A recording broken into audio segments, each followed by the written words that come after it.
Très heureux de vous retrouver sur le plateau TV des JFR 2022, les journées francophones de la radiologie. Notre invitée Camille Bourillon, bonjour. Bonjour. Vous êtes médecin radiologue au sein du groupe hospitalier Diaconesse Croix Saint-Simon à Paris. Vous êtes très engagé, on peut le dire, dans la transition écologique, au sein notamment des Shifters, qui est une association affiliée au Shift Project. Vous sortez de l'animation d'une session consacrée au thème suivant, sensibiliser les radiologues, les étudiants au développement durable et au changement climatique. Deux points, une priorité absolue. Pourquoi est-ce justement important de former les professionnels de santé au sens large, aux défis écologiques, aux enjeux écologiques? Alors effectivement, déjà c'est les professionnels de santé au sens large, mais on axe surtout sur les étudiants en cours de formation. Donc pourquoi leur enseigner? Il y a eu une étude donc justement faite par le Shift Project qui a été éditée il y a à peu près un an, en novembre 2021, qu'ils appelaient le plan de transformation de l'économie française, avec tout un volet consacré à l'enseignement. C'est un docteur, Marine Sarfati, qui est rhumatologue à Lyon, qui a fait un questionnaire auprès d'étudiants en médecine, mais également maïeutique, kinésithérapeutes, infirmiers, manip radio, etc. Et les a questionnés justement sur les enjeux écologiques. Et 96% des étudiants considéraient que c'était l'enjeu majeur du siècle, toute cette crise écologique. Et alors ils ont raison, hein, le constat est absolument navrant. On a déjà plus 1,7 degré de température, pour ne parler que du changement climatique, constaté en France, avec tous les événements qu'on a pu constater cet été.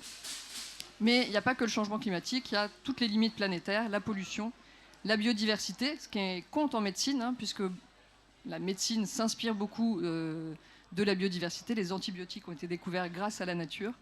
Donc tout ça impacte directement le citoyen d'une part, évidemment, mais aussi le professionnel de santé. Et 84% justement de ces étudiants trouvaient que ça devait faire partie de l'enseignement en tant que professionnel de santé, compte tenu de tous les liens entre environnement et santé, autour de ce concept. Hein. C'est une philosophie de soins assez récente qu'on appelle One Health. Pour être en bonne santé, il faut être dans un environnement sain.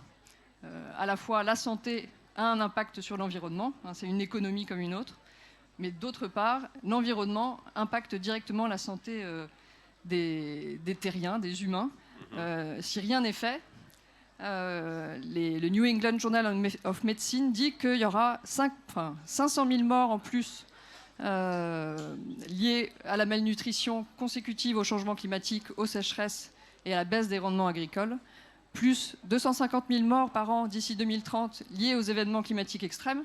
Il y a eu les incendies dans le sud de la France, on n'a eu à déplorer aucun mort, mais ce qui se passe actuellement au Pakistan, ça se passe loin de nos yeux, mais ça pourrait arriver sur le territoire européen. Donc tout ça, c'est si rien n'est fait, donc il est temps d'agir. Il y a urgence? Il y a une urgence, absolument. Les rapports du GIEC, le deuxième volet du rapport du GIEC qui a été publié en février l'année dernière, disait, on a beaucoup entendu cette phrase dans les médias, qu'il nous restait 3 ans pour agir. Donc 3 ans, ça veut dire que si on passe ce cap des 3 ans, il ne sera pas trop tard, mais que si on veut suivre une trajectoire la plus optimiste, donc toujours pareil en faisant un focus sur le changement climatique, il faudrait qu'on diminue nos émissions de gaz à effet de serre de 5% par an dès maintenant. Sinon, on ne pourra pas suivre cette trajectoire la plus optimiste. La trajectoire la plus optimiste, c'est-à-dire la convention qui avait été signée par les États. Donc, on a un engagement étatique au cours de la COP 21 à Paris en 2015. On doit limiter nos émissions de gaz à effet de serre en tant que citoyens, mais également en tant que service public. Voilà, 5%. Il faut s'imaginer que le Covid, la première année avec le confinement, en 2020, c'est une économie de 7% d'émissions de gaz à effet de serre. Donc le Covid, c'était une crise. Il ne faut pas que ça se passe comme une crise. Il faut planifier cette régression d'émissions de gaz à effet de serre. Et pour ça, il faut à la fois que les décideurs, il faut agir en fonction de sa charge mentale. Donc les décideurs doivent prendre les bonnes décisions, mais nous, professionnels, la partie active du soin, on doit également re-questionner nos pratiques. Et pour ça, il faut s'informer, il faut être informé, formé, se saisir de toute cette information pour pouvoir agir. Et pour se former sans cesse, a été présenté un kit pédagogique d'enseignement au cours de votre dernière session, un kit pédagogique sur les enjeux climatiques environnementaux. Qu'est-ce qu'on trouve au fond dans ce kit? Alors, déjà, il y a le mérite d'exister, ce kit. Si on revient au questionnaire qui avait été fait par le Shift Project l'année dernière, seulement 20% des étudiants disaient qu'ils avaient reçu effectivement une offre d'information sur le changement climatique et la crise écologique. C'est-à-dire qu'en fait, pour l'instant, les universitaires ne se sont pas encore trop saisis de ces enjeux. Le cloisonnement des spécialités fait que quand on est médecin, on n'est pas formé aux enjeux climatiques, donc on ne peut pas former ses étudiants là-dessus. Donc le contenu n'existait pas vraiment. Donc là, ils ont créé du contenu avec des informations très détaillées, uniquement prises dans la publication, les références scientifiques, c'est des données d'évidence-based médecine, d'une part, et d'autre part, c'est sur un mode de kit pédagogique plutôt ludique. Donc ça a été développé par 2 pharmaciens, Jérémy Guillonec et Léa Boissineau, qui travaillent à l'Omédit. Jérémy Guillonec est assistant hospitalier universitaire au CHU de Poitiers. Ils se sont inspirés d'une autre forme d'enseignement qui est beaucoup pratiquée dans les écoles de commerce et dans les écoles d'ingénieurs qu'on appelle la fresque du climat,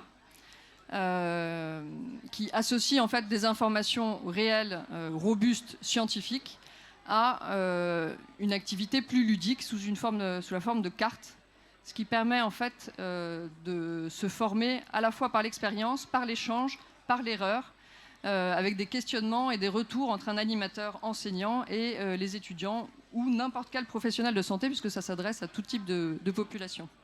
C'est très interactif. C'est très interactif, exactement. Donc là, ils nous l'ont présenté tout à l'heure sous la forme de PowerPoint, avec des interactions qu'on pouvait faire par téléphone portable. Le kit, lui, se déploie sous la forme de jeu de cartes qu'on déploie sur une table, avec des questions, des réponses, l'agencement, et à la fin, une fois que toutes les cartes sont disposées, développées par plusieurs lots, donc ça parle à la fois du changement climatique, de ses effets sur la santé, le fait que ça va augmenter, il va y avoir une inflation de patients liée aux maladies émergentes avec cette crise écologique et ce changement climatique. La gouvernance, comment est-ce que effectivement les dirigeants politiques se sont emparés de ça, avec notamment l'émergence de ce qu'on appelle le développement durable en santé, avec les objectifs de développement durable développés par l'OMS. Comment l'hôpital, ou plus largement structure de soins, a un impact, mais s'empare et pourrait s'emparer également de ces enjeux.